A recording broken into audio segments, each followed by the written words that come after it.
말씀 우리 집사님 읽어주시기 바랍니다. 그러나 너희 눈은 봄으로 너희 귀는 들음으로 보기 이르다. 내가 진실로 너희에게 이르노니 많은 선지자와 의인이 너희가 보는 것들을 보고자 하여도 보지 못하였고 너희가 듣는 것들을 듣고자 하여도 듣지 못하였느니라. 그런즉 씨 뿌리는 비유를 들으라.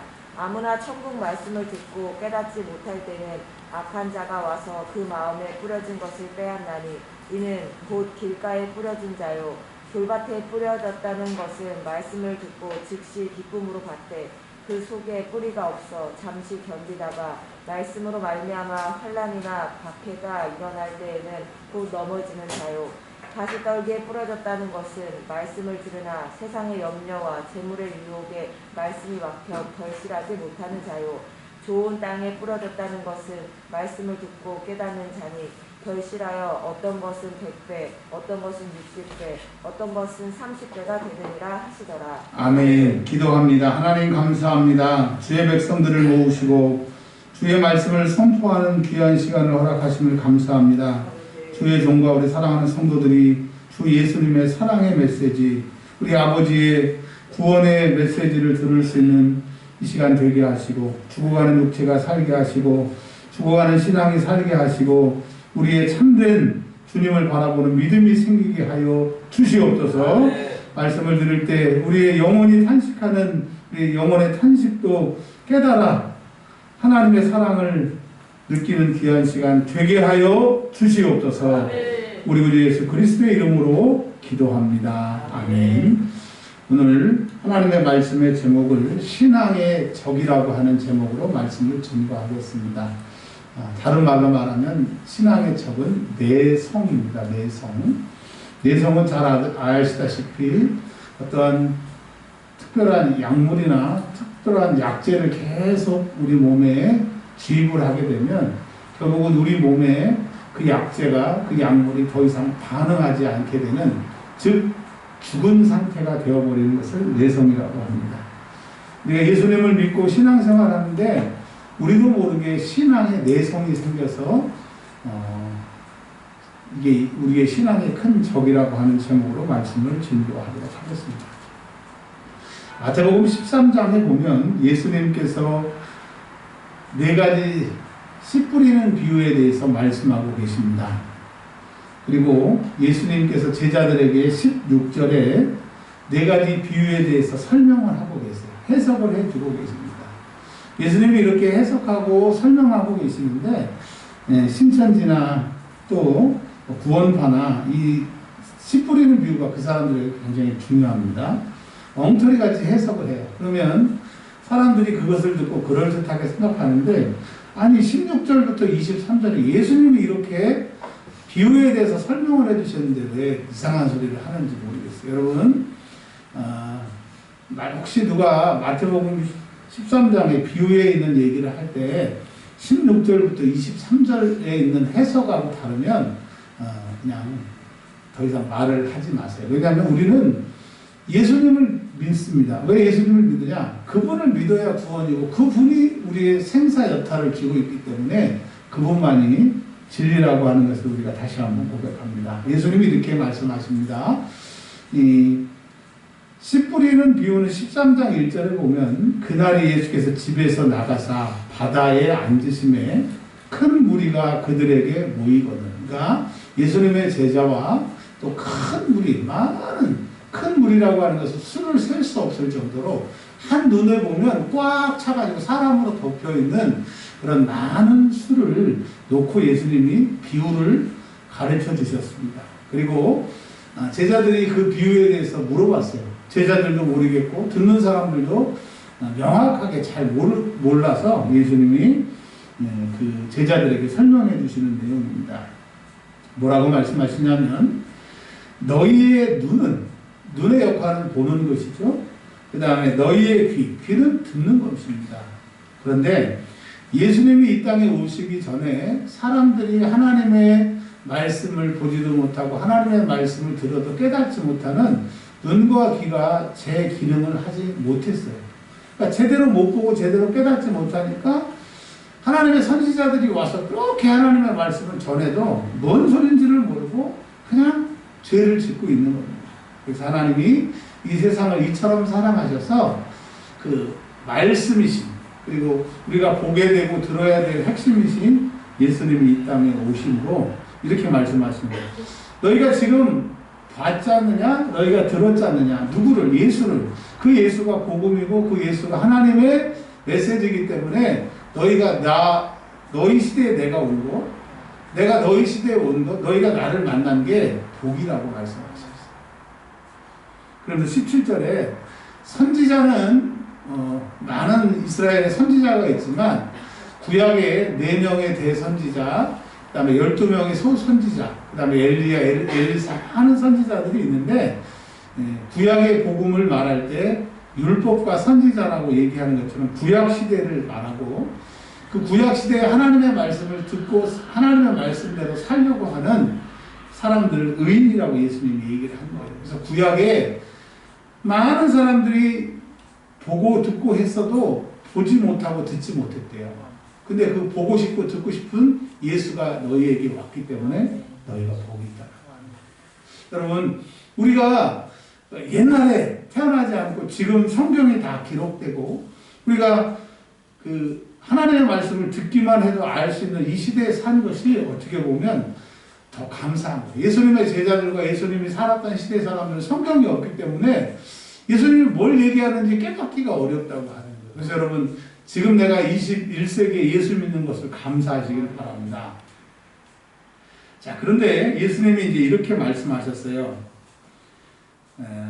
내가 이제 씨 뿌리는 비유를 해석해 줄 테니까 잘 들어보라고 말씀하셨습니다.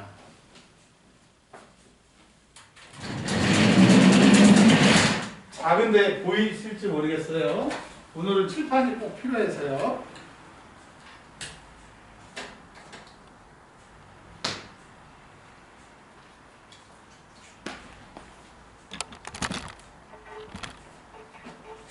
(19절에) 천국 말씀,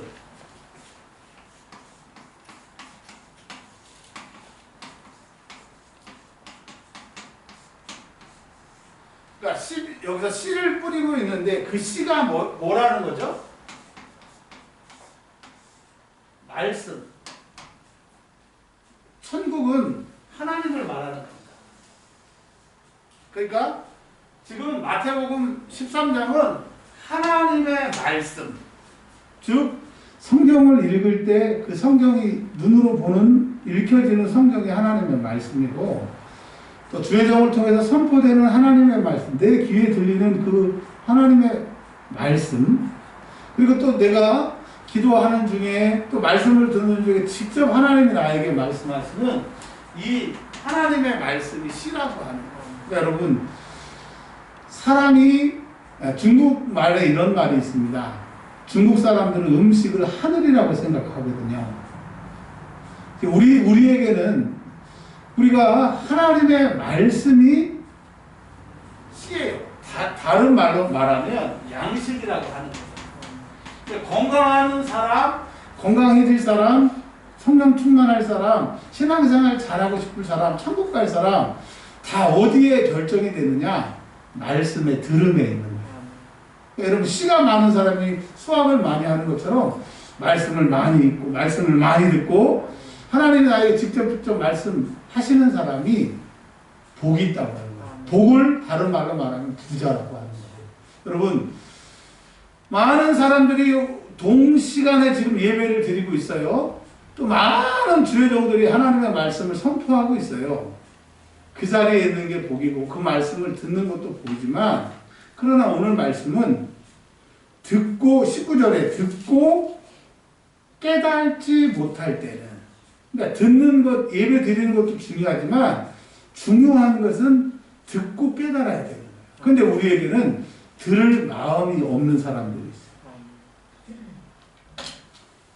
나를 감동시켜봐라. 내가 많은 설교 들었다. 그 얘기가 그 얘기. 우리가 이 시간에 앉아있을 때 내가 들을 마음이 없어서는 안 돼요. 그래서 들어야 되고요.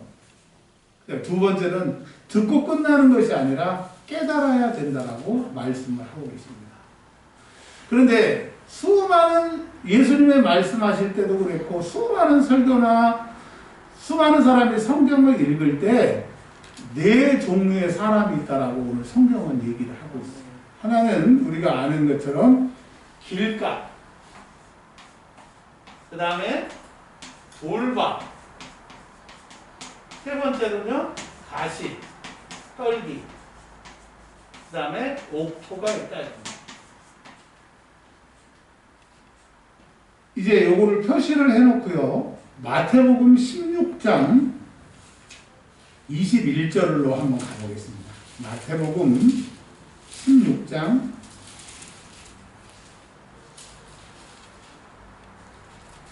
21절.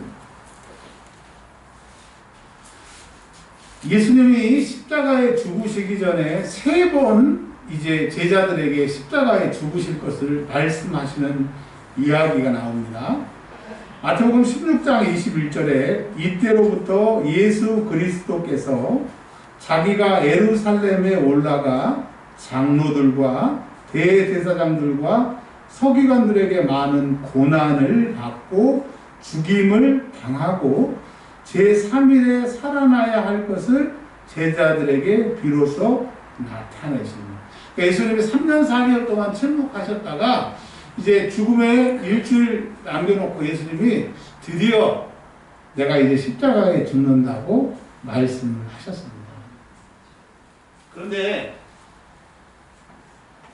이 얘기를 듣고 베드로가 십자가 지면 안 된다고 하는 얘기가 뒤에 나오잖아요. 그러니까 3년 4개월 동안 예수님의 제자와 베드로가 예수님을 쫓아다녔어요. 쫓아다녔는데 또 너희들 나를 누구라고 하느냐라고 물어봤을 때 주는 그리스도시요 살아계신 하나님의 아들이라고 대답은 잘했는데 정말 네가 대답한 게 아니라 하늘의 하나님이 대답하게 해주셨던 것처럼 대답은 했는데 베드로의 실제적인 믿음은 예수님이 십자가에 죽는다고 그러니까 꾸짖어. 헬라어 원어에 보면 예수님이 베드로 꾸짖으니까 베드로도 예수님이 꾸짖어서 십자가 지지 못하게 얘기를 합니다. 이게 예수님의 3년 4개월 동안 말씀을 들은 베드로는 길가와 같은 행동을 했는 거예요. 자, 보세요. 길가는 뭐예요? 말씀을 깨닫지 못한 사람을 길가라고 해요. 그럼 말씀이 말씀이 쉬니까 그 사람에게 계속 머물러 있고 언젠가는 그 싹이 나는 게 아니라 깨닫지 못하면, 들을 때 깨닫지 못하면 마귀가 뿌려진 것을 빼앗아 가버리는 거예요. 여러분, 말씀을 듣고 나중에 깨달았지가 아니라 말씀을 들을 때 깨달아야 돼요. 그래서 마가복음은 즉시, 곧 이런 말을 뭐 67번이나 썼다고 하는 것처럼 오늘 여러분 말씀을 들을 때 깨달아야 돼요. 저도 여러분 하나님의 말씀을 듣고 깨달아야 돼요. 근데 베드로는 3년 4개월 동안 하나님의 말씀을 깨닫지 못하니까 그렇게 많이 들어도 마귀가 그 말씀을 다 빼앗아 갔다라고 합니다. 자, 마태복음 17장 22절. 마태복음 17장 22절. 찾아보세요. 마태복음 17장 22절. 마태복음 17장 22절. 자, 시작. 갈릴리에 모일 때에 예수께서 제자들에게 이르시되 인자가 장차 사람들의 손에 넘겨져 죽임을 당하고 제3일에 살아나리라 하니 제자들이 매우 근심합니다. 자, 처음에는 베드로가 예수님 꾸짖었어요. 십자가 못 지게 방해를 했어요. 하나님의 말씀을 깨닫지 못하는 사람, 그냥 예배의 자리에 앉아있고 성경을 읽어도 글자만 읽는 사람들은 신앙생활을 해도 하나님의 뜻이 뭔지를 모르기 때문에, 남아있는 게 없기 때문에 하나님의 일을 방해한다. 두 번째, 마태복음 17장 22절에 보니까 예수님이 이제 두 번째로 얘기를 하시는 거예요. 내가 얼마 전에 얘기한 것처럼 내가 이제 죽고 3일 후에 부활한다라고 얘기를 해요. 그랬더니 23절에 17장 23절에 제자들이 매우 근심하니라. 예수님이 죽고 다시 부활하신다는 말을, 그리고 예수님을 그렇게 쫓아다니는 사람들이 뭐 했다고요? 근심. 그러면 돌밭 보세요. 마태복음 13장에 보면 13장 20절에 돌밭에 뿌려졌다는 것은 말씀을 듣고 즉시 기쁨으로 받되 그 속에 뿌리가 없어 잠시 견디다가 말씀으로 말미암아 환난이나 박해가 일어날 때는 곧 넘어진다. 여러분, 기도하려고 그러고 신앙생활 잘하려고 그러고 성경 읽으려고 하고 기도하려고 그러고 하나님 잘 믿으려고 하면요, 반드시 결심한 것보다 더 크게 방해하는 것이 오게 된다라고 하는 거예요. 근데 하나님의 말씀이 내 안에 없게 되면 그것으로 인하여 근심하게 되는 거예요. 여러분, 그런 말 있잖아요. 그냥 평상시처럼 그냥 신앙생활 하면 아무 일이 없는데 좀 세게 기도하고 예수 잘 믿으려면 그때부터 환난이 오고 핍박이 온다. 여기에 있는 말씀인 거예요. 교회가요, 성장하려고 하고 또 여러분의 신앙이 성장하려고 하면 반드시 반대의 힘이 작용한다라고 합니다. 예수님이 이 땅에 왜 오셨어요? 예수님이 이 땅에 오셔서 예수님을 본 사람들은, 구약 사람들이 그렇게 예수님을 보려고 하고 들으려고 해도 못 봤던 것을 그 시대의 사람들은 봤는데, 봤음에도 불구하고 들었음에도 불구하고 듣지 않고 깨닫지 않으니까 어떻게 역사해요? 방해하고 예수님 때문에, 예수님의 말씀 때문에 근심한다라고 합니다. 이게 지금 2000년 전의 얘기가 아니라 우리의 얘기예요. 여러분, 말씀이 없으면, 하나님의 말씀이 우리 안에 없으면, 즉 다른 말로 바꾸면 믿음이 없으면 하나님의 일을 내가 방해한다니까요. 방해하는 사람들이 자기가 방해한다고 하면서 방해할까요? 절대 아니죠. 이게 하나님을 섬기는 일이다 해서 그때는 예수 믿는 사람을 잡아 죽이고 감옥에 가두고 핍박당하는 시대가 있다고 얘기한 것처럼, 자기들은 잘 섬긴다고 하는 것이 하나님을 박해하는 거예요. 핍박하는 거예요. 여러분, 내가 신앙생활 해도 말씀이 없는 사람들은 주의 일을 핍박하는 사람들이 되고, 또 내가 신앙생활 하면서도 말씀이 없는 사람은 맨날 근심하는 거예요. 여러분, 세 번째, 마태복음 20장 17절을 한번 찾아보겠습니다. 마태복음 20장 17절 다 같이 한번 읽어볼까요? 시작. 예수께서 예루살렘으로 올라가려 하실 때에 12 제자들을 따로 데리시고 길에서 이르시되, 이제 예수님이 세 번째 죽을 것을 말씀하시는데 따로 제자들에게 마지막 특훈을 하시는 거예요. 18절. 보라, 우리가 예루살렘으로 올라가노니 인자가 대제사장들과 서기관들에게 넘겨짐에 그들이 죽이기로 결의하고 이방인들에게 넘겨주어 그를 조롱하며 채찍질하며 십자가에 못 박게 할 것이나 제3일에 살아나리라. 이방인들은 로마인들을 말하는 겁니다. 예수님이 이제 예루살렘으로 들어가시기 전에 마지막으로 세 번째 죽을 것을 얘기하시는 거예요. 자, 마태복음 13장에 보면 가시떨기 밭이 나옵니다. 가시떨기 13장 22절 시작. 가시떨기에 뿌려졌다는 것은 말씀을 들으나 세상의 염려와 재물의 유혹에 말씀이 막혀 결실하지 못하는 자예요. 그러니까 말씀을 받으려고 하는데 세상 걱정 때문에 말씀을 못 받게 하는 거예요. 내가 이렇게 말씀대로 살면 삶에 문제가 생기니까 이거 나중에 해야 되겠다. 이거 좀 보류해야 되겠다.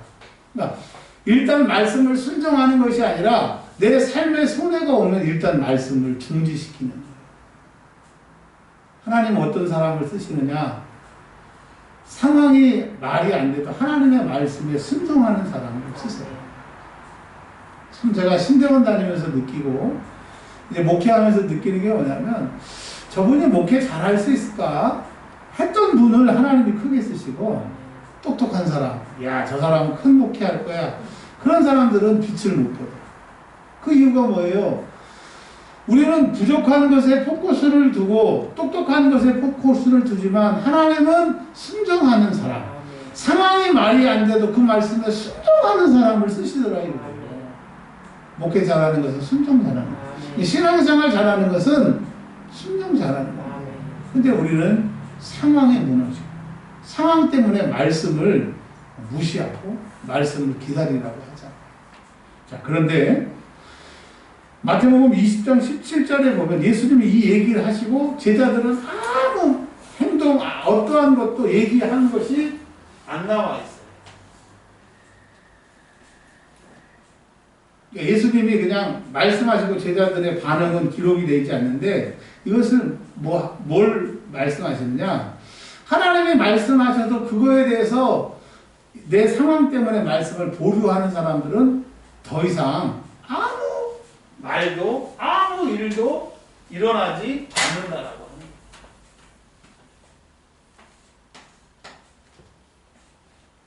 자, 오늘 좀 말씀 접근하는 것이 평소하고 다르기 때문에 약간 좀 어색하실 수 있는데 제가 한번 정리를 드릴게요. 지난 주일날 설교 말씀 들었던 것처럼 마태 교회, 마태 공동체의 얘기를 하면서 그 교회 안에 나는 양이고 저 사람은 염소라고 또 저쪽에서는 자기들이 양이고 상대 쪽이 염소라고 예수 믿는 사람들 안에 서로 양이라고 염소라고 생각하는 사람들이 있었다는 얘기를 지금 드렸어요. 기억나시죠?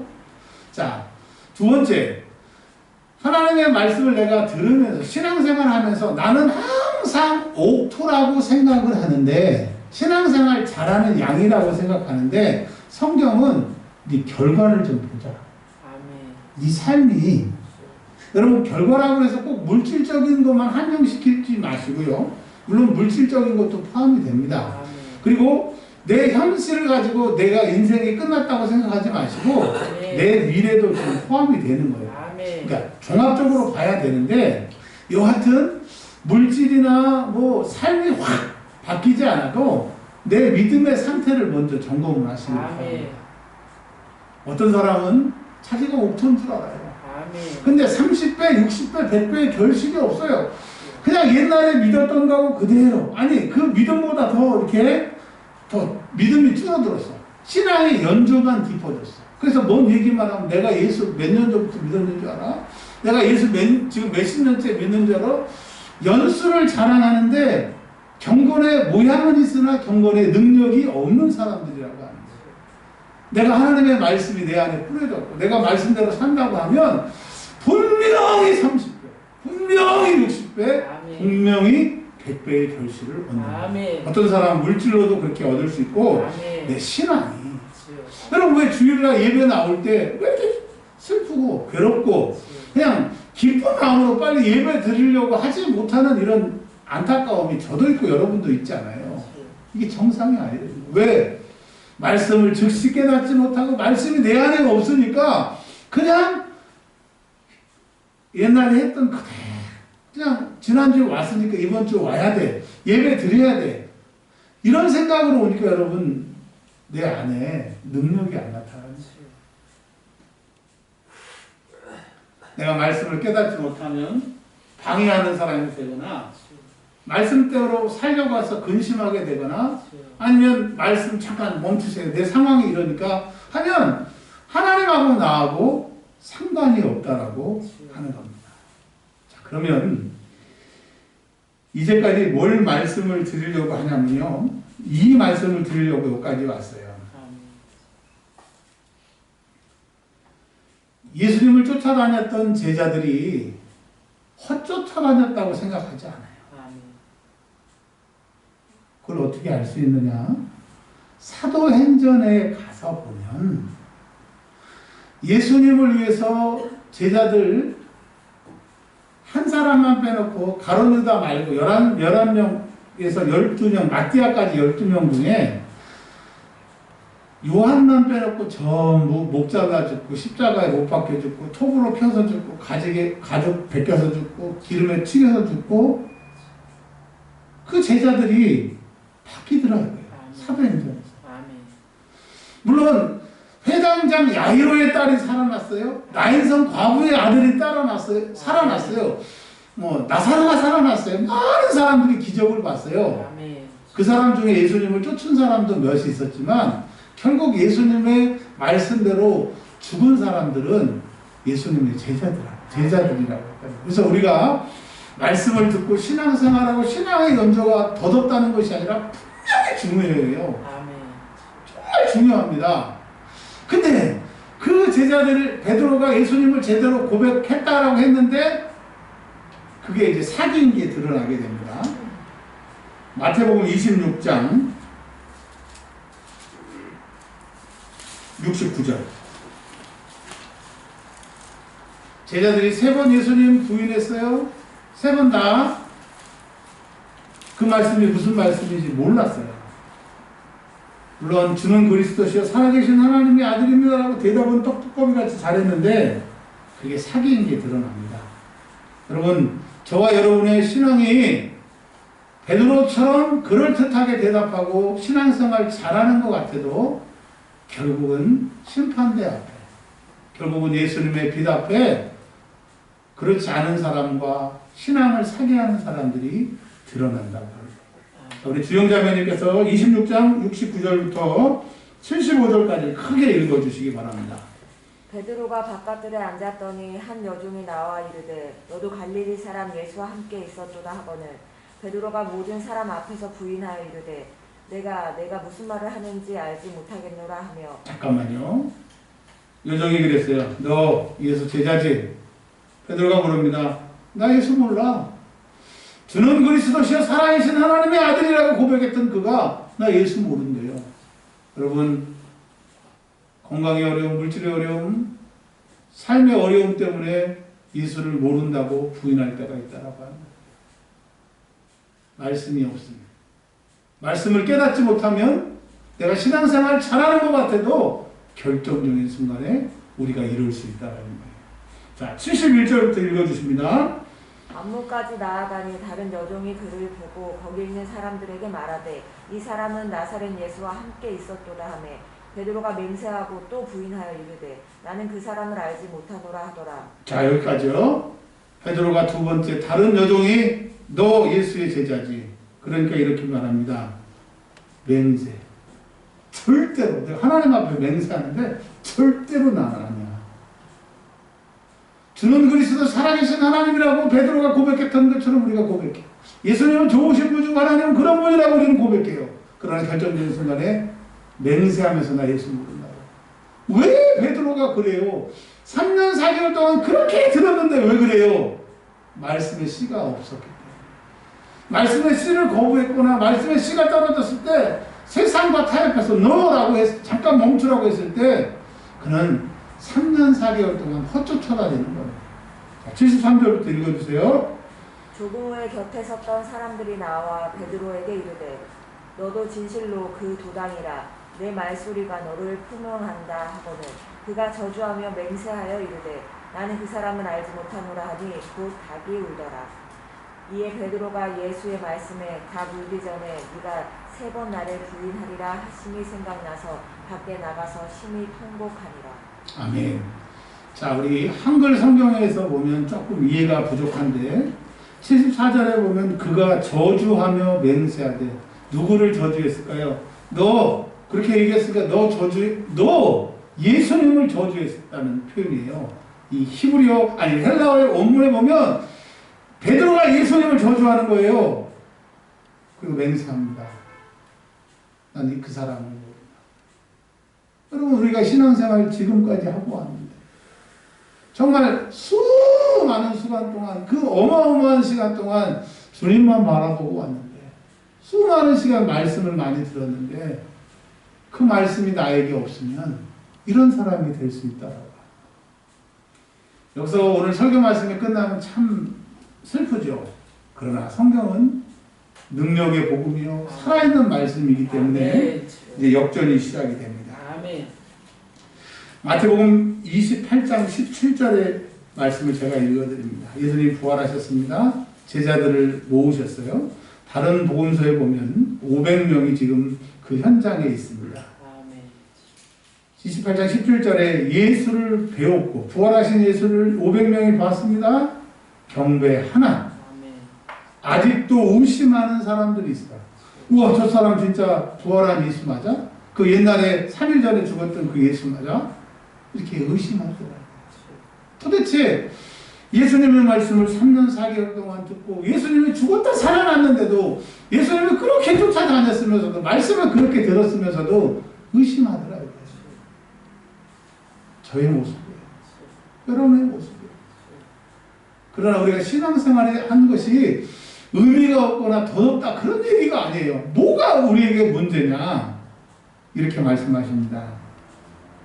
주님이 20절에 한 가지를 알아라. 세상 끝날까지 내가 너와 함께. 아멘. 의심해도 좋아. 근데 분명히 알아. 세상 끝날까지 너희와 함께 할 거야. 아멘. 두 번째는 뭐라고 말씀하시냐면 이제 알았느냐? 너희들이 3년 4개월 동안 쫓아다니고 말씀을 들으려고 해도 말씀이 깨달아지지 않고 죽음 앞에서 나를 부인한 너희의 실존을 알았느냐?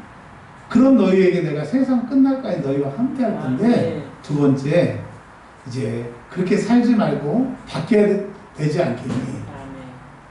위로부터 능력이 임할 때까지 예루살렘을 떠나지 말라라고 예수님이 말씀하십니다. 여러분, 이제 우리는 위로부터 능력이 내려져야 설교가 들을 때 내 말씀이 되고 그 말씀대로 한 주간에 내 삶이 풀리고 기도하는 대로 내 역사가, 내 인생의 역사가 바뀌기 때문에 이제 위로부터 능력이 임해야 됩니다.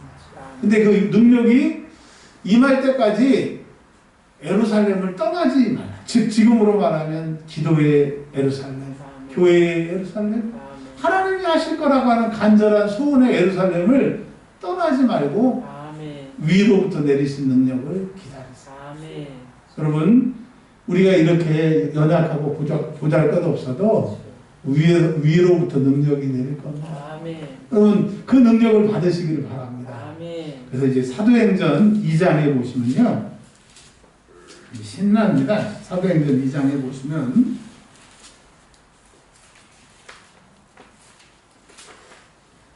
오순절 날이 이미 이름에 그들이 다 같이 한 곳에 모였더니, 예루살렘을 떠나지 말라는 그 말씀에 그들이 모였어요.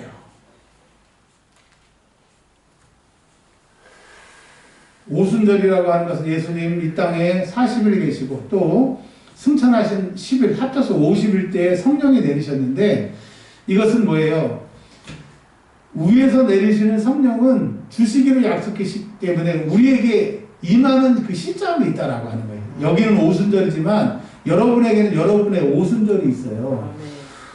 올해 하늘의 능력이 여러분에게 임하는 사람이 있고, 내년 초에, 내후년에 여러분에게 성령 강림처럼 위에서부터 연약한 우리에게 그 능력이 내리실 때가 있기 때문에 올해 신앙생활 잘해야 돼요. 내년 초에 내릴 사람은 내년 초까지 열심히 해야 된다고 하는 거예요. 그래서 여러분, 내 뜻대로 내 마음대로 안 돼도 절대 이 약속하신 성령을 받는 그 자리에서 떠나지 않기를 주의로 축원합니다. 그래서 성령이 임했어요. 2장 4절에 성령의 충만함을 받았어요. 그랬더니 방언도 하게 되고요. 또 13절에 보니까 세술에 취했다고 사람들이 놀릴 정도로 그들의 모습과 행동이 바뀌어지게 됩니다. 42절, 사도행전 2장 42절에 보면 그들이 서로의 가르침을 받아서 서로 교제하고 떡을 떼며 오로지 기도하기를 힘씁니다. 기도의 사람이 됐어요. 그러니까 능력을 받으면 기도하게 되고 그 능력이 더 기도의 사람이 된다는 말도 있고, 42절에 보면 사도들이 예수님의 말도 제대로 깨닫지 못했던 그 사도들이 이제 밝히 예수님의 가르침이 생각이 나고 깨달아지게 돼요. 그러니까 그들이 또 다른 사람들을 가르치게 된다라고 하는 거예요. 그러니까 여러분, 지금까지 신앙생활하고 설교하고 하나님 말씀 들었던 게 폭발적으로 나에게 역사하지 못했던 것은 성령이 나를 지금 아직 장악하지 못했기 때문이 그런 거예요. 오로지 기도에 힘썼어요. 여러분 능력은 능력을 낳게 하고 능력은 능력을 끌어쓰고 그 능력은 더 큰 능력을 행하게 하는 것처럼 위에서부터 능력이 와야 능력이 시작합니다. 아멘. 옛날에 우리 펌프질 할 때 그냥 하면 푹 하고 공기만 올라오지 물이 안 올라오잖아요. 근데 마중 물 한 번만 불면 꿀렁꿀렁 하더니 물이 꽉 터지는 것처럼 내 삶의 시작, 내 삶의 변화는 위에서부터 능력이 내려야 돼요. 그러니까 여러분 안에 지금 신앙생활하고 말씀이 깨달아지지 않고 하는 거 안타깝잖아요. 저도 안타깝잖아요. 근데 위에 능력이 내리면 해결이 되게 돼요. 43절에 믿는 사람이 다 함께 있어 모든 물건을 서로 통용하고 말도 안 됐던 일들이 이제 교회 안에서 일어나기 시작한다라고 내 삶 가운데 일어나기 시작한다는 거죠. 결론입니다. 47절 2장 47절 하나님을 찬미하며 온 백성에게 칭송을 받으니 아니 도대체 말씀도 못 깨달았고 예수님을 모른다고 배반했던 사람들이 어떻게 불평하고 원망하고 두려워서 숨었던 사람들이 찬미하고 백성들에게 칭송을 받게 되고 또 구원받는 사람들이 더 날마다 많게 하는 전도의 사람들이 되게 하시냐고요. 그건 뭐라고 그랬어요? 주께서 구원받는 사람을 이 말 안에 즉 여러분 성령이 우리 안에 내주하고 계시잖아요. 근데 그 성령은 예수님이 보내신 거예요. 즉 예수님이 우리 안에 계시기 때문에 하늘의 능력을 받으면 예수가 우리의 일을 하는 거예요. 자, 지금까지 말씀한 걸 간단하게 정리하면 이런 겁니다. 저와 여러분이 우리 나이만큼 혹은 신앙생활 한 만큼 여기까지 왔어요. 아는 응답도 받고 하나님이 어떤 분이라고 하는 것 신앙이 얼마나 좋다고 하는 것 내가 천국 간다고 하는 이 어마어마한 복음과 복과 기도의 응답과 신앙생활을 지금까지 해왔어요. 근데 우리 생각에는 눈덩이가 굴러가는 것처럼 점점 눈덩이가 커져야 되는데 언제부터인지 모르게 예배를 드려도 혼령하고 하나님의 말씀을 들어도 안 들려오고 그냥 교회 오는 게 그냥 부담 갖고 기도하는 게 답답한 하나님을 믿고 신앙생활해도 옛날엔 그러지 않았는데 나도 모르게 변질이 됐어요. 이것을 신앙의 내성이라고는 말씀드렸어요. 근데 여러분 이렇게 우리가 살아서 안 된다고 하는 것 알고 있어요. 또 오늘 하나님께서 그렇게 살지 말라고 방법을 가르쳐 주세요. 뭐예요?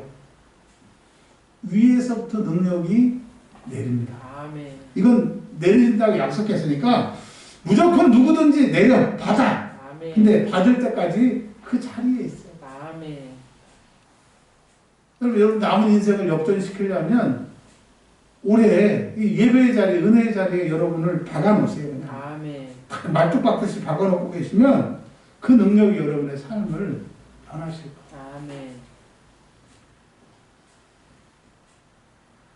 교회 성전 구입 뭐 이런 것 때문에 제가 많은 그 하나님의 일하시는 것들을 보고 하지만 한 가지만 제가 또 여러분에게 간증을 나누려고 해요.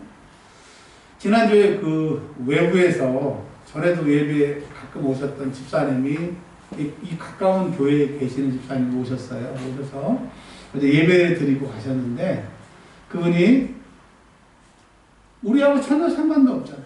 그리고 오늘 이번 주에 오셔도 되고 그 전주에 오셔도 되는데 딱 지난주에 돈이 필요한 걸 하나님이 아시고 아멘. 하나님의 사랑을 보내서 아멘. 100만 원 헌금하고 가셨어요. 아멘. 여러분 우리 교회 100만 원 헌금하는 것도 쉽지 않아요.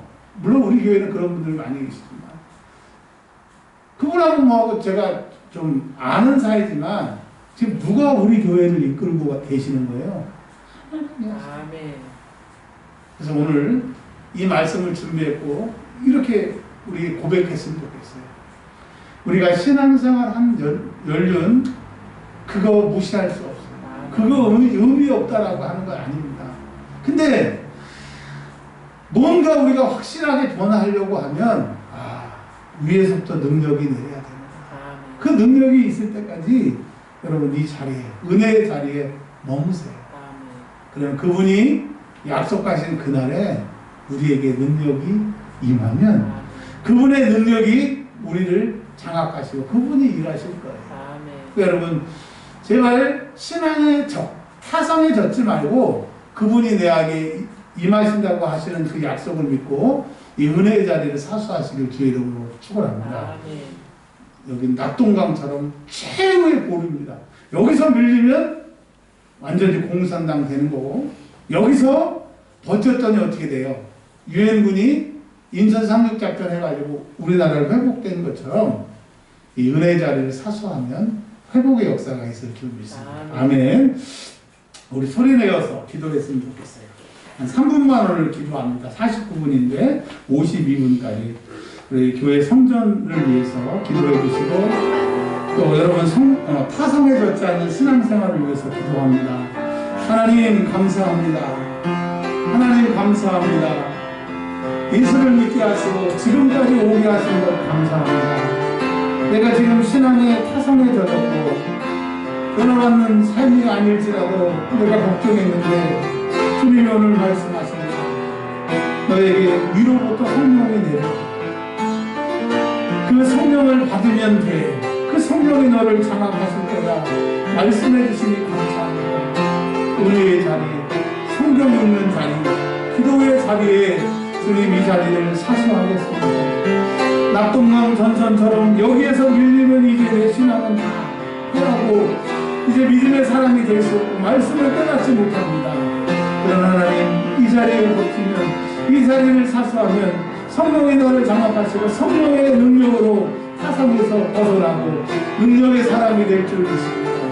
특별히 주님 나머지 모든 성도의 부유의 문제들 하나님 지금까지 주님이 하셨사오니 앞으로도 하시고 감당할 수 있는 비자도 감당할 수 있는 능력도 허락하여 주셔서 이로 인하여서 수치를 당하거나 어려움을 당하거나 하나님 고생하거나 마음 숨당하지 않도록 주님이 하셨던 것처럼 나머지 모든 것 갚아 주실 줄 믿습니다. 우리 사랑하는 성도들 악한 영에 걸려서 예배에 나오지 못하는 성도들 또 직장 생활 또 하나님 사업으로 인해 이 자리에 있지 못한 사람들 또 여러 가지 형편과 처지에 예배 자리에 오지 못하는 우리 권사님들도 있습니다. 하나님 우리의 모임이 의미 없는 작은 후수들의 모임이 아니라 하나님의 교회로 하나님 우리와 함께하시고 때마다 하나님이 일하신다고 하는 것을 고백합니다. 이 교회는 주님의 곳이요 저는 주의 종이요 우리 사랑하는 성도들은 하나님의 자녀인 것을 고백하오니 주여 우리를 통치하시고 주의 성령이 우리를 장악하여 주셔서 우리 교회가 교회되게 하시고 우리가 하나님의 자녀답게 신앙생활하게 하여 주옵소서. 하나님 우리의 형편과 자료를 하시고 우리의 연약함을 하시고 주여 역사하여